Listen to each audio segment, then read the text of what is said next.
Formula One. Incredible! What a move!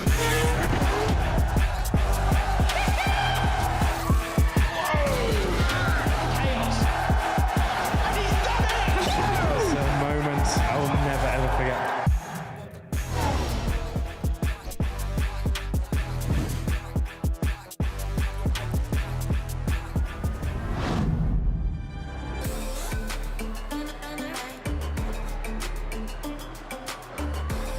Well, the prancing horse has reared its head for Lewis Hamilton so far this season, not so yet for Charles Leclerc. But in the place where it matters most, in Lewis Hamilton's own backyard, Charles Leclerc takes the top step of the podium for the first time this season for Ferrari, for the first time since 2024 for Ferrari. And what a race that could have been if indeed we had seen that last lap shootout here at Silverstone. Let's get into all of it then, shall we, on your post-race show. Welcome down to a pit lane that is still full of people after that incredible podium. The track as well. Look at the fans out there. They have fully invaded this place after record attendance all weekend. We'll all take a breath. I am in equal parts thrilled by that race. I think we were having a cracker. I'm also gutted we didn't get that last lap shootout to decide it all. But that takes nothing from the victory for Charles Leclerc, Julian. Mixed emotions, shall we say? All the emotions, I think, in play. Great race, loads of drama throughout. Obviously, the Mercedes guys having highs and lows, which meant the Ferrari guys had highs and highs. I do wish we had a last lap. I'm not entirely sure why that hasn't happened still. But nonetheless, you know, 48 laps or something were really breathtaking, and it's a huge win for Ferrari. So I am hearing, and I'm sort of read this really quickly, so I'll try and get to the bottom of it, that the call for the overlap cars to overtake came after Charles Leclerc had crossed the line for lap 51. Therefore, there wasn't the extra lap for those cars to come back round to the back of the field, right? Yeah, basically, when they wait the car, they give them a lap, basically. You cannot go green on the same lap. You need to go green on the next lap, and that was the call. It was the right call. For us, when you're commentating, I'm commentating in Spanish, it's like, this is going to be amazing. And you wind up everybody, and it's like, oh. But it was good. I mean, I think apart from Leclerc winning, the biggest winner apart from that was George for points. Antonelli, unlucky. I think I was so excited to see Antonelli get to Charles, because I think that would have been a huge battle. It was partially right place, right time as well for George. Obviously, they chose not to take the safety car. One of the reasons that they did that is he obviously had to box for the puncture, so has slightly newer medium compound tyres with which to defend. It'll be great to find out whether they chose not to take the safety car at the end as a result of thinking it would run to the flag or not. But yeah, a really interesting finish. There's nothing. I've read the sporting regs while we've just been coming on air, and there's nothing that I can see that means that I was trying to find a full pun. I can't find a full Sorry, pun. just to explain, I'm not in vision. I just almost fell backwards and I looked down. There's actually nothing here. I don't know how I managed to fall off there, but I did. Anyway, carry on. There's nothing that says they have to wait for all of those cars to return to the back of the field. So it's going to be a quirk about when they were sent rather than their progress. Yes. Yeah, I grabbed Jolyon Palmer for dear life then, should I stumble over here as you were explaining that one. Thank you. And while I just gain some composure back, let's take a look at the race highlights from here at the British Grand Prix. Welcome to the British Grand Prix. Charles Leclerc moving to the lead from the front row. He's passed Kimi Antonelli, and so has Lewis Hamilton. It's a Ferrari 1-2. The pole sitter just did not get away. Lewis Hamilton has run out of energy to the inside and taking second position at Copse Corner. Kimi Antonelli. Here we go with Lewis Hamilton roaring by. Russell won't like that one bit, and they're side by side into maggots, and Hamilton keeps it pinned. Oh, this is spectacular. Hamilton right off his gearbox. Deciding which way to go on the Wellington Straight, Lewis Hamilton takes third position. Mate, no, there's something deeper. I have no front. The wheel is in the air. Okay, we'll box the car. I can try to keep going. We think it is just the wheel shield left-hand side. And off into the gravel. Max Verstappen from the podium. Unbelievable. This. Charles Leclerc wins the British Grand Prix. Let's go! Only tough people This one feels particularly good.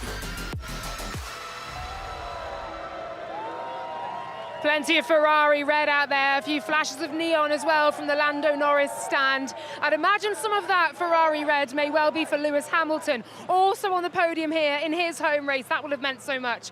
But it is Charles Leclerc, the Ferrari driver, standing atop of that podium. And my goodness me, did he need that after what's been such a tricky season so far. Ones in which he has said, I've had some of my worst weekends ever in Ferrari colours in this car. Now back on the top step and after taking P2, of course, in qualifying yesterday. So what happened at the end of the race takes nothing from him, because Charles Leclerc won this race at the very start, didn't he?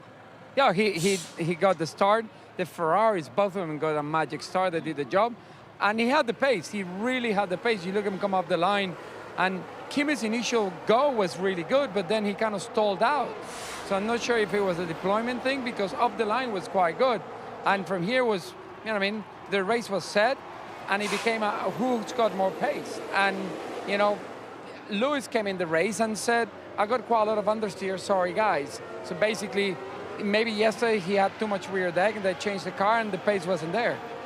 Lewis has also jumped the start by this point already, with the penalty that'll come later. And then obviously, you know, Kimi, Antonelli and both Mercedes, I think probably had the race pace today. I mean, they ended up in the shape of Kimi with a 10-lap offset to Leclerc because of the way he was able to drive that first extremely long stint. I did wonder if Mercedes going to try and cover off Leclerc immediately when he boxed. But then I think it was Kimi Antonelli. Without the problem, it was Kimi Antonelli's race to lose, I think it's fair to say. Looked like about a 2-second pace delta when he was out there running.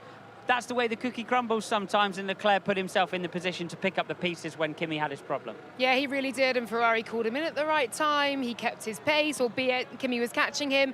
The pit stop, the one pit stop was absolutely excellent. And look, Charles made absolutely no mistakes out there. Apart from being caught on a tyre offset and a very fast Mercedes in a straight line, Charles was doing absolutely everything right. For Lewis Hamilton, it could well have been P2. He could have even challenged his teammate for the win had we had that last lap shootout, but he had an ailing George Russell in front on, I think, 22 lap mediums. It would have been a matter of, well, would he have caught him? You'd say so, right? Well, I think Leclerc at that point probably had it sewn up. It was interesting hearing him in Parc Fermé saying, I didn't really want to restart, even though he's on new softs, because the tyre temp is an issue. So you go around the safety car, you make sure your battery's topped up. To do that, you go at lower speed, and it's difficult to fire the tyres up. It's not boiling hot here. So it's interesting hearing Charles say that. So if you're George and you're on a used medium, that's an even worse situation. You've got less rubber on the tyre. The less rubber means the tyres cool down quicker, and you've got less grip anyway because it's a medium that's very used. So that was going to be a big issue for George, I think, if the race went underway again. I think we'd have seen Lewis scamper through. I think we'd probably have seen Lando come through for a podium as well. That was my point. I was going to say, like when I commented in Spanish, I said, if this goes green, George is going to be P4 if lucky, because everybody's on new tires. It was going to be hard. But this was going to give the win to Charles because Lewis wasn't there. By the time Lewis clear George, you know, Charles would have gone. Yeah. It was a bold call from Merck, though, either way. Whether they thought he could hang on the mediums, doubt it, or thought that they would stay with a safety car. What were they, 4 laps out from the end of the Grand Prix? It's a relatively long clear-up. You knew it was going to be tight, though. Yeah. You knew it was going to be tight. 1 lap. Maybe 1 lap we lose a position, where P2 lose a position, where P3 is better than where we've been running all day. It was a gamble that paid off, but you have to draw the parallels to Abu Dhabi. It's Abu Dhabi 21, right? It's whether or not you take the pit stop. On that day, Max Verstappen did. Lewis didn't, and Max had 1 lap by hook or by crook to make a difference, and that's what Mercedes are banking on there. Obviously, if things had been different in 21, Lewis would be an 8-time world champion. You have to make these judgment calls. Mercedes this time left their man out, and it didn't go racing again for 1 final lap, and George takes 2nd place. So hey, the technicalities of all these rules, I still can't quite see that that we didn't get that final racing lap. Maybe the lap cars on the last lap, sure, but it's so marginal. The teams are having to call this on the fly 4 laps before the end to work out what's right.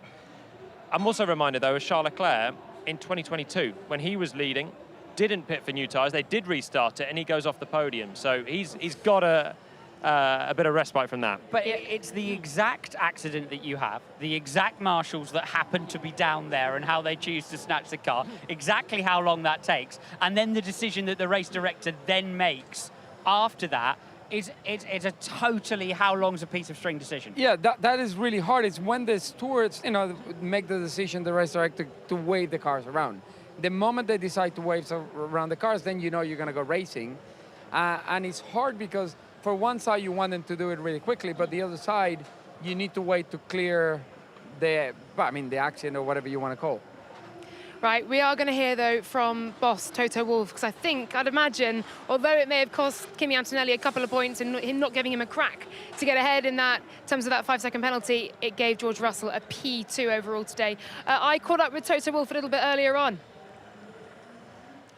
Well, Toto, it feels like that one just got away from you in a number of different ways. We'll start with Kimi Antonelli, heroic on the radio to say, I'm going to keep going, I want to get this point for you, but ultimately not to be. How aware were you of the damage and how that all played out for him? We were not completely aware, and there was the debate whether, for safety reasons, we should pit him, but then he basically dragged it out lap by lap and say, I can do it. We had track limits. Maybe we can look at the track limits done and reassess. And then it's 2 points, and could be important at the end. And for you guys, in a sense, you may have wanted that extra lap to allow Kimi to maybe build some kind of advantage, but equally you didn't want it because George Russell was on very, very old tyres. What was going on there in terms of the communication from race control? Because at 1 minute, safety car was ending, the next minute it was staying out, and we all feel a bit robbed with that last lap shootout. Yeah, we were actually hopeful that it would stay like this, because you have almost no chance against Lewis behind with a new soft tire, almost new soft tire. So that it finished like this, I'm super happy for George. He had such a difficult time gelling with the car recently, and having a P2 is important for him, and it's good for us. Yeah, and to come back from that slow puncture as well, it was quite the race for him, wasn't it? Where does George go from here then? I think recalibrate, recover with a weekend break, and then come strong for the last 2 races. For Kimi Antonelli, it really felt like this was a race that he was about to win, and yet it was taken from him tumbling outside the points. How does he bounce back from this? Yeah, it's difficult. That would have been an epic end of the race. We would have caught Charles 6 laps to the end with a huge tire offset. But, it's a mechanical sport. These things can happen. Yeah, hard luck today, Toto. Thanks so much. Thank you very much. Oh, motorsport can be so cruel, can't it? Kimi Antonelli, though, is still leading the world standings. Much more analysis to come in your post-race show.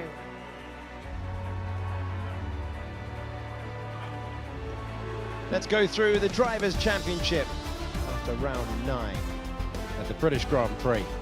Kimi Antonelli is on 179 points, George Russell on 154, then comes Lewis Hamilton in third.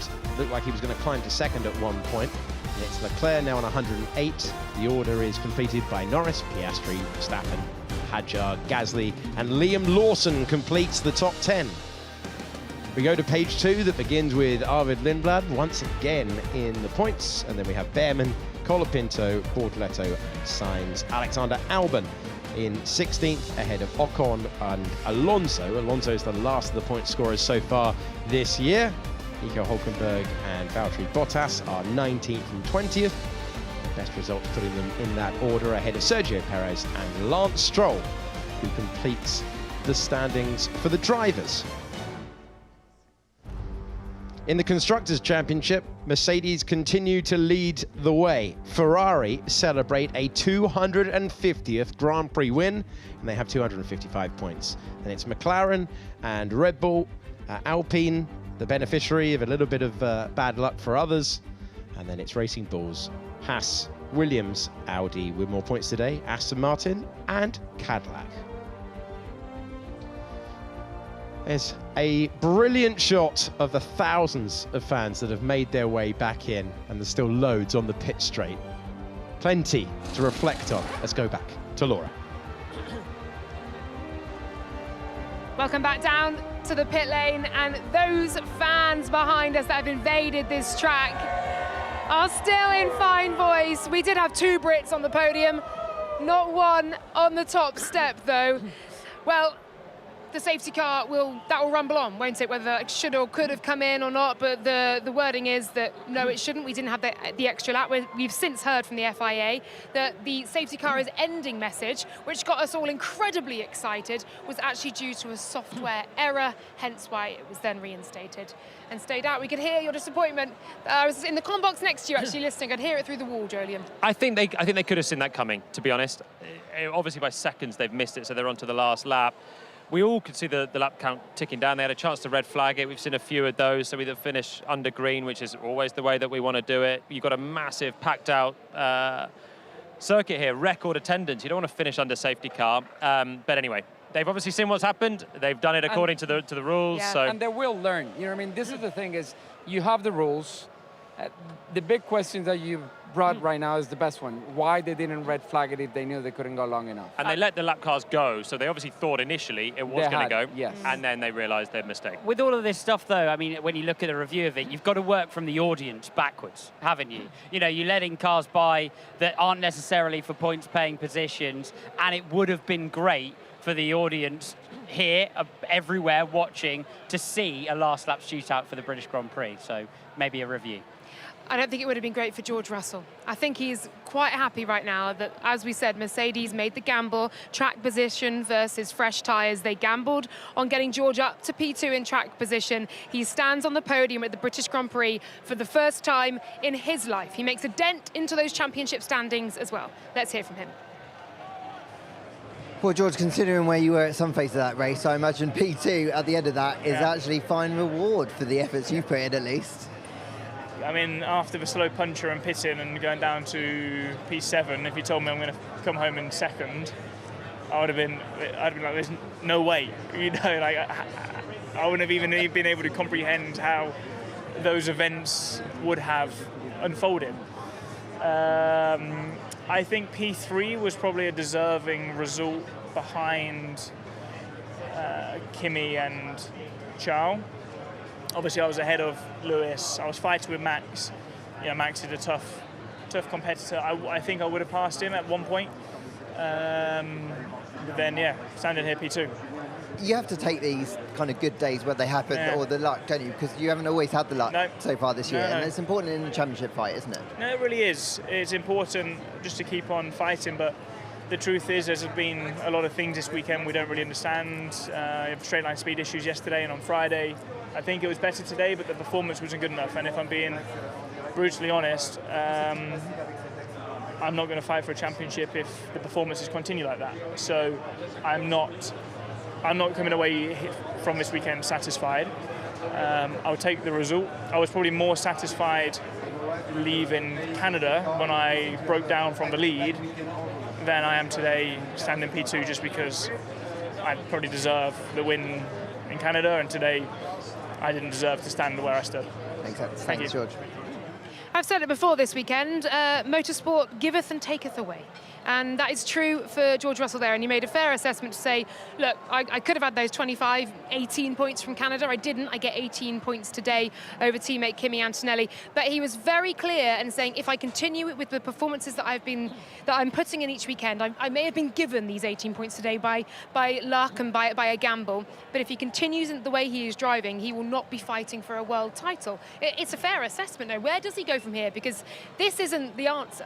Well, the answer is a little bit what Charles did, that we talked about. He needs to adapt.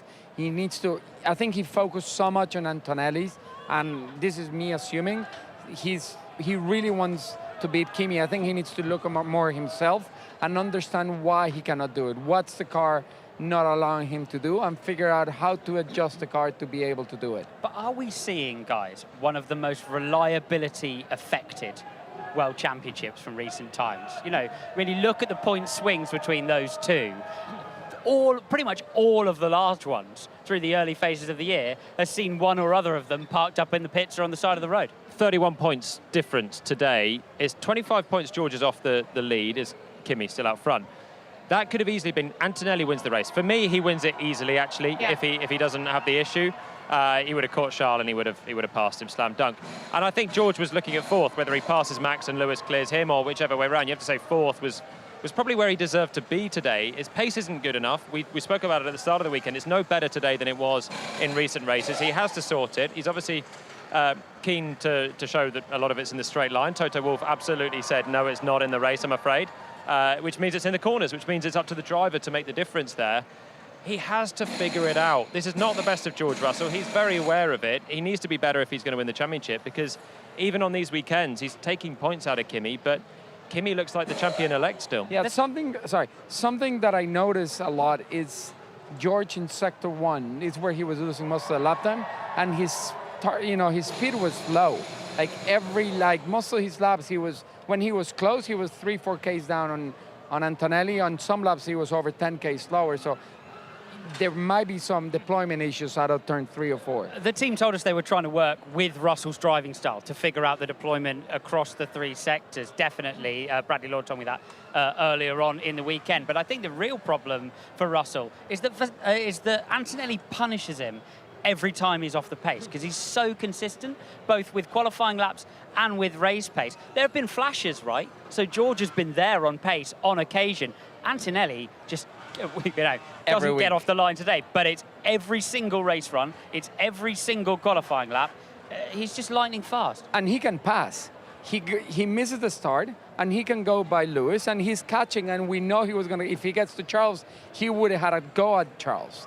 Where, in the other hand, Russell runs there, he can catch them, but he he can close the deal. A lot of that's down to pace as well, because Kimi's on average half a second a lap quicker, so you get into the 1 second window quicker, you're maybe a little bit quicker on the straights, but certainly a little bit quicker through the corners. So if you're quicker, you get within the second and you have more energy to use, whereas George was working so hard on his pace, he didn't have a massive pace advantage, even over Max, who was defending, I have to say, really well. Yeah, he was. 25 points now, the gap between George Russell and Kimi Antonelli, with that P2 for George Russell. That came by virtue of a safety car, which enabled George not to pit and get the track position. That safety car was brought out by a Max Verstappen into the gravel at Stowe, just by the Lando stand. Let's hear from him now. Hey Max, I'm not sure I've heard you ever been that upset with a car, and understandable given what you were able to do with it to get into that podium position. Just sum up like how you feel about things at the right minute.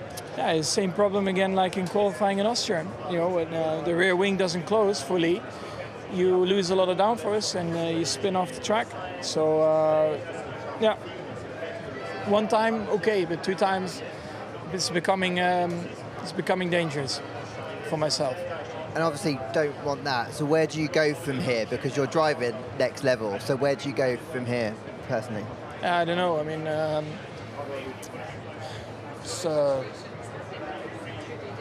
it's just painful, frustrating. You know, you're trying everything you can.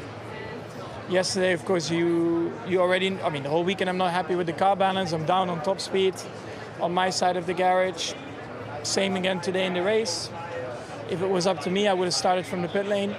But yeah, it's, at the moment, I'm honestly just looking forward to go home and not think about Formula 1.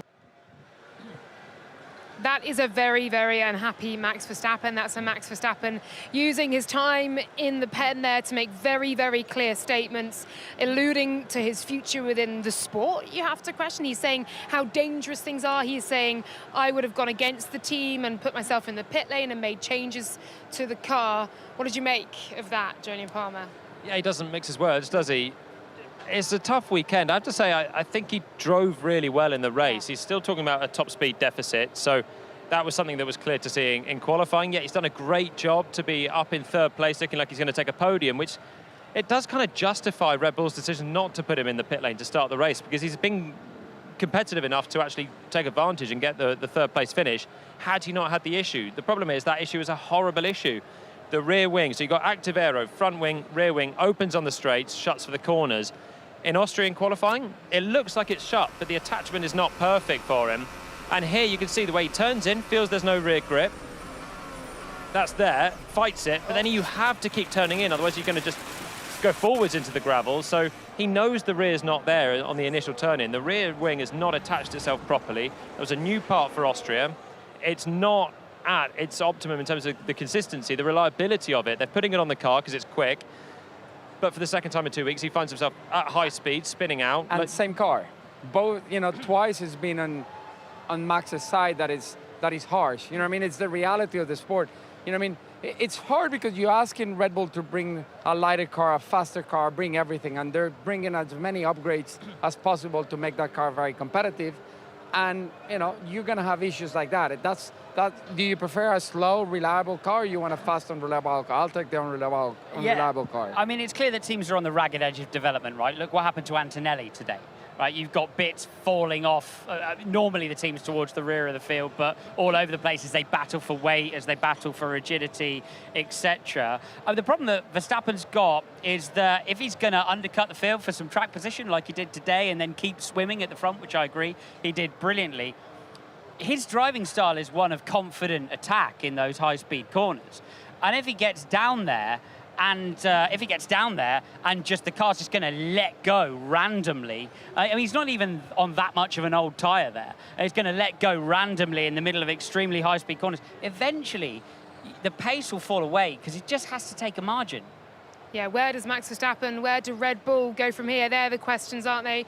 As we head into the further part of the European season here. Much more analysis to come in your post-race show at the British Grand Prix. And here on F1 TV, we're bringing you all the action on the grid. We're bringing you a little bit off the grid as well. Take a look at this. This is an extraordinary location. Espen! Hello! Thanks for having me around. I only recently moved to this place. Such a lovely place that you've got. You can be my tour guide today, mate. Yep. What a part of the world to live in. Yeah, it's pretty cool. Well, here we are. Oh my gosh. It's like a proper moto track. I was slightly quicker than you. No. It was my last chance. You don't make friends on track. I knew that it was going to be a pretty big story. You can't make enemies this early in your career. Such a great experience getting thrown in at the deep end. So that was quite a lot for you to deal with. I think we just asked too much of him too soon. People wrote me off too quickly. I will always remember that one. It's quite crazy, no? Now this is what everyone really wants to see. How well can Oscar Piastri park?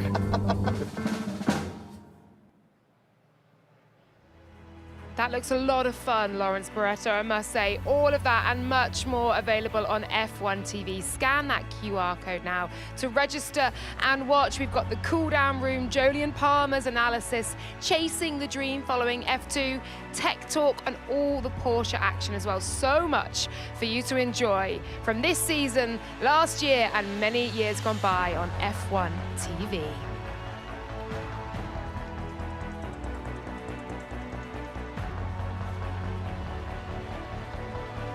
Welcome down then to the paddock. We've moved ourselves across in your post-race show here from the British Grand Prix, and we are talking Charles Leclerc takes the win. We are talking that dubious safety car that didn't end up coming in to give us that one-lap shootout. We're going to now hear, though, from your winner, and all that happened on that final lap takes nothing away from him. It's Charles Leclerc. Well, congratulations, Charles. Maybe you need to do a 40-minute nap before every race to inspire you. Just how satisfying is it to get that win that you've waited for a long time for? I mean, I'm so happy. It's been very tough the last few races, and I've been working so hard together with the team to try and understand what didn't make me feel comfortable with this car. On Friday night, I saw something in the data. I was like, okay, that might be something that is putting me off, and it's fine-tuning, but it was just not clicking. And then on the Saturday after the sprint race, I exposed a little bit myself, saying I might have found something, but then it was all to be proven on track. And in qualifying, I felt a lot better, and then there was still the big question mark on today's race, and I felt a lot better from the first few laps. So I'm very, very, very happy. It feels really good to be back on the top step. And does it feel like, I know it's a long championship ahead, but if you guys can keep doing this, if you can do this with the newfound connection that you've got, that you can haul yourself into the fight for the championship this year? It's not something I'll think about just yet. Yeah, we'll see at the end of the season, but what I've got to focus on is to keep that feeling. If I have that feeling inside the car, I am confident the results will come. But that's really where I need to put my focus, not on anything else. All right, well, enjoy celebrating tonight. Thank you so much.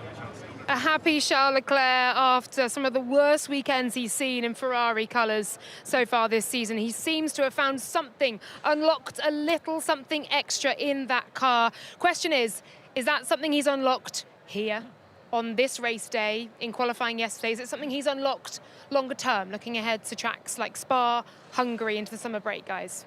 These circuits seem to be Rubik's Cubes for the drivers, where, you know, we've seen it with George Russell a little bit as well, where they have to understand how they need to drive the car to unlock the extra straight line speed. And through the weekend, especially if you sort of tune in for all of free practice, as we watch absolutely every lap of it, you see that process going on, and a real interesting insight there from Charles Leclerc that actually something's jumped up doesn't always mean he's found pace on the apex of Brooklands like they would have done in days of old. Could be something that's just given him a little bit more energy, a little bit more deployment to play with. He was talking about philosophical change on Friday, heading into, I've lost track of the day, so forgive me. But that's obviously something that, obviously the cars are so different this year. We're used to the ground effect era where the cars are so planted on the ground. It could be something like the way that the pitch changes on the way into corners, where he's not happy with a little bit more dive than they're used to having with the really stiff cars. It could be any manner of things. He didn't really want to elaborate on what it was. He's keeping that to himself. Yeah, you're not going to give that to anybody. No, but it's obviously something he's seen. He's thought, maybe that is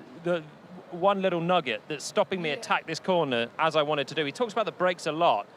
He's changed brake material. It hasn't seemed to bring him back to life. But whatever's changed from Friday into Saturday, it seems to have suddenly made him click again. Yeah, I think what happens there is you always spend hours looking at the data and you go, okay, this is where I have the issue.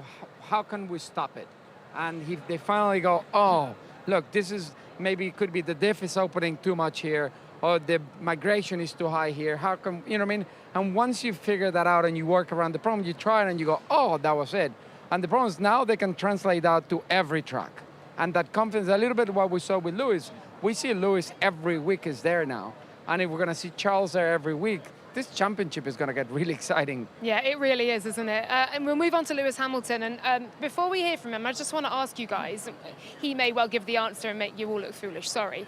But do you think at the start of the weekend, if we'd said to Lewis Hamilton, here you go, it's P3 at the British Grand Prix? No.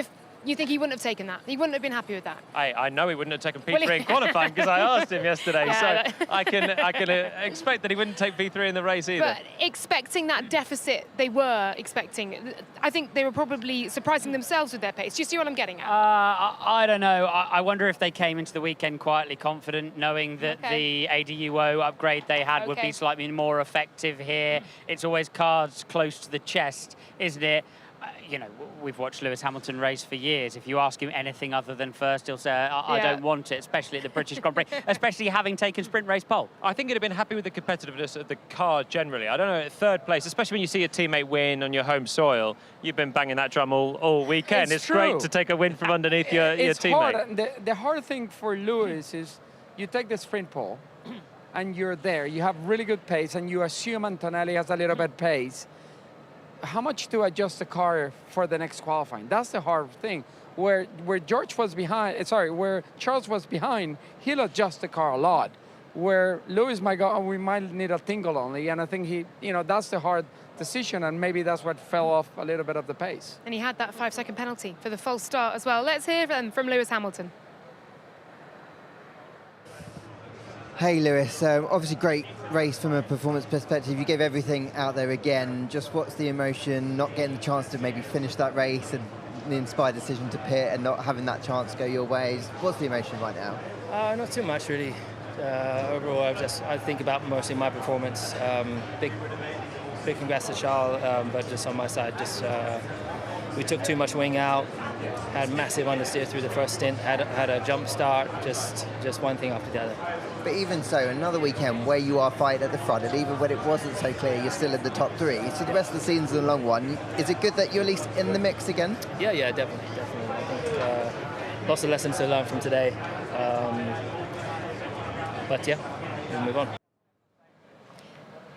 I think it's fair to say mixed emotions then. Shoulda, woulda, coulda, perhaps. So I think based on, like we said, how competitive the car seemed to be, and indeed perhaps secretly the advantage they knew they may have began to claw back against the others. Yeah, and also I think the specificity of his comments there. You know, it's not the Lewis Hamilton that we saw throughout last year, for example, saying, I just don't know what's wrong. Right, he stood in front of us and remarkably candidly gone. We took too much wing out of the car, for example. So he's already isolated the problem, which is a way better mind space than we've seen in the past for Lewis. Also, guys, he jumped the start. Yeah, you never see Lewis making. He seems to be taking that one on the British chin. Grand Prix, you know, it's the home race, the pressure, the reaction. He knows you're gonna get a chance here, and the weird thing for me is he moved and. I thought Bottas a few years ago, you remember in the Mercedes, he moved, stopped, lights went out, and then he went. And when you see the replay, it's kind of the same thing. I thought, oh. You've got to be stationary from the fourth red light to the lights out. If there's any creeping, and they're really, really hot on this, you could be creeping so almost imperceptibly slowly, you still get done. So Lewis won, it was always going to be a slam dunk. He'll have known that. And actually, without that, maybe he would have had a bit more margin to take the pit stop and come out ahead of George, given George's issues. There it is. So marginal. It's minimal. Isn't it? Millimeters. But, you know, we've seen drivers put the car into gear, and the vibration of putting the car into gear has tripped the sensor. It's not always led to a penalty. Oh, wow. It's so sensitive, that start sensor. And were it not for the final 10 laps or so and what transpired afterwards about Kimi Antonelli, we would be standing here talking about another win for the teenager and an extension of his lead in the world standings. We're not, though. It's not been a good day for Kimi Antonelli, despite his heroics at trying to keep that car on track to get a point. Here he is speaking to Lawrence Barretto. Damn it, Kimi. Like, you drove so good that you deserve to win out there today. Just what have you got to do to get some luck? Yeah, I mean, to be fair, we had an incredible run with 5 races, 5 wins in a row, and everything probably was looking going too much on my way.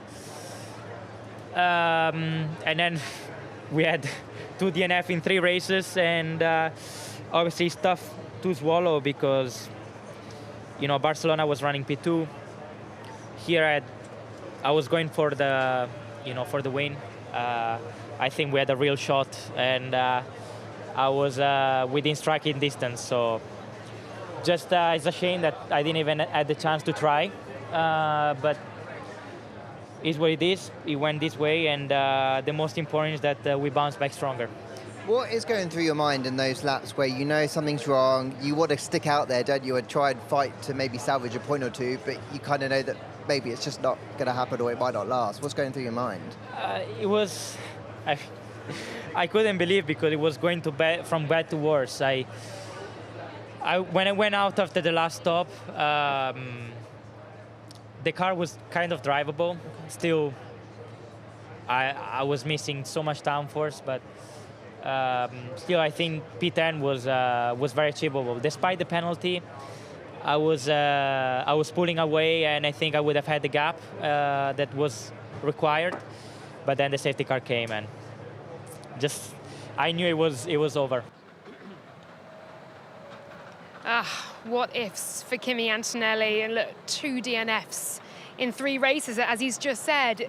The season that has so far gone so much his way, it's not beginning to fall away. He still has a 25-point lead. He still has a race distance between himself and his nearest competitor.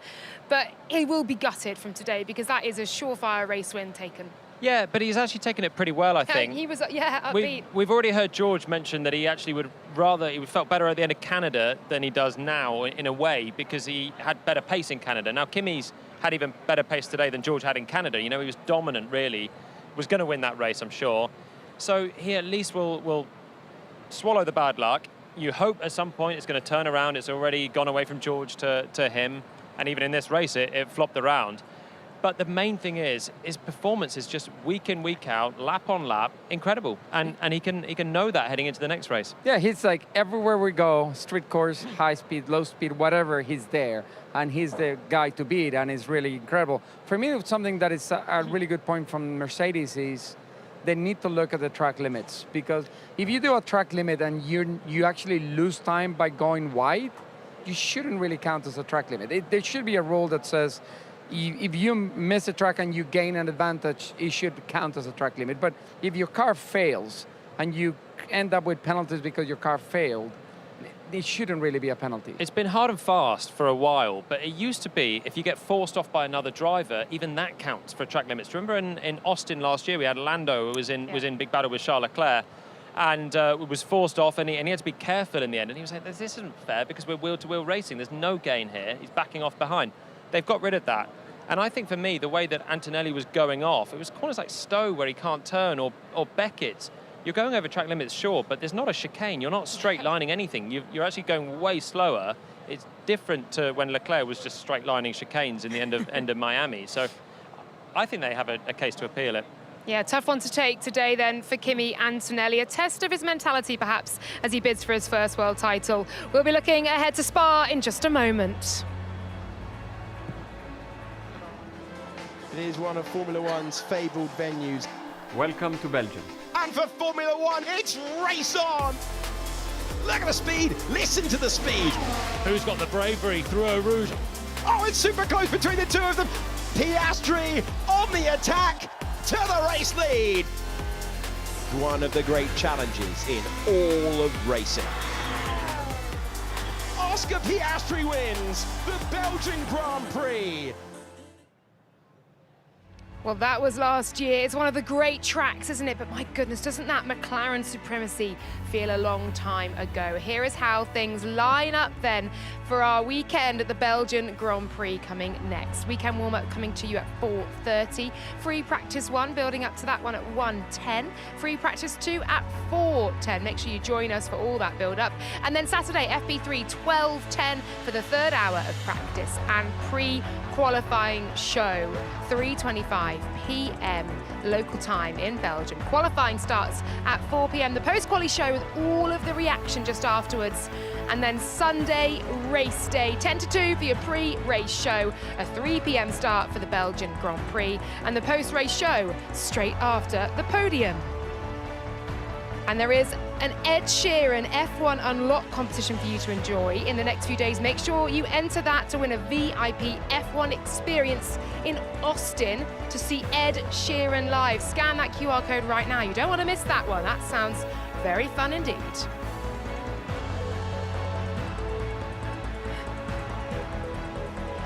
Right then, let's look ahead to our next stop on the F1 calendar, and that is the Belgian Grand Prix. It's at one of our calendar's greatest racetracks. I think it might be my favorite racetrack, Spa. I'm going to put it out there right now. The views you can get from parts of that course are just extraordinary.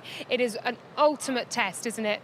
We are going to see similar in terms of power sensitivity and how the cars are going to be managed to what we've seen here. Are we, Jolien? Is that fair to say? Long straights, and there's certain corners, Eau Rouge, where it's very difficult to recharge anything. So, yeah, we're going to see a little bit of that. I think everyone's at least had a good dress rehearsal. You could see from the sprint to the Grand Prix, it was way more uniform as they realised the best way. So heading to Spa, I'm hopeful that we'll see some good authentic racing, and it's a great racetrack. It's always a driver's favourite too. Yeah, I'm really interested to see them get that all sorted out. But, you know, realistically, similar kind of climate as well. Are we going to call Spa a similar kind of climate to Northampton? I think we probably are. And so we should see very similar runners and riders at Spa. Effectively, we're rolling in between these two races that are kind of the same in what they demand from the cars.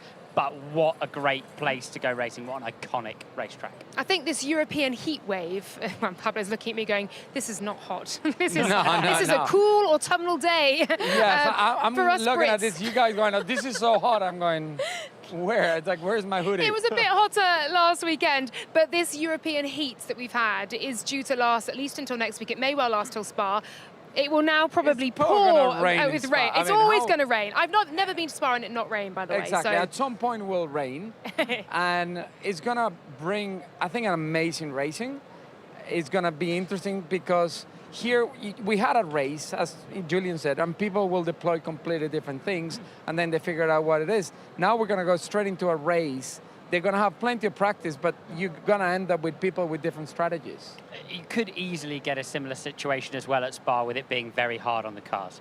Base of Eau Rouge is the highest load case of the year. There's loads of battling over curbs, bouncing over the top of the hill. You know, if you've got cars giving up at the demands of Silverstone, Spa is going to finish suspension systems off. Yeah, how much is reliability going to be a talking point throughout the course of this season as the title fight continues to ebb and flow between our two Mercedes drivers? It's been a very special weekend. I've got to say, I've had a very fun week. As you may have seen in our pre-race show, if you tuned in a bit earlier on, I ended up in a Spitfire. I can't really believe I'm saying those words. Do you know, at one point I actually took control as well. Fully took control and flew a Spitfire. No, you didn't. Yes, they just told I you did. that. There's a full edit to prove my point on F1 TV. So go and You're tune in the in front seat? and let Jolene. There's controls in the back, dual controls. Oh, onboard winter. There you go, look at me. No chance. 100%. Go and watch that edit. Let Jolyon Palmer know that he is wrong. Guys, thank you so much for all of your efforts all weekend. It's a sprint weekend at Silverstone. That means it's that extra bit bigger, and you guys have been tireless and brilliant in everything you've done, as to the crew here and back at base as well. Thanks to all of you guys for watching. Charles Leclerc has won for the first time since 2024. George Russell and Lewis Hamilton, the Brits, complete the podium. Heartbreak for Kimi Antonelli. The show must go on to the Belgian Grand Prix, and we'll see you there. Next time in Formula One. The rain is borderline biblical. Side by side, Oscar Piastri to the race lead. He's nearly 3 wide through Blanchimont. Lewis Hamilton trying to unleash some Spa magic. It's why we love this sport so much.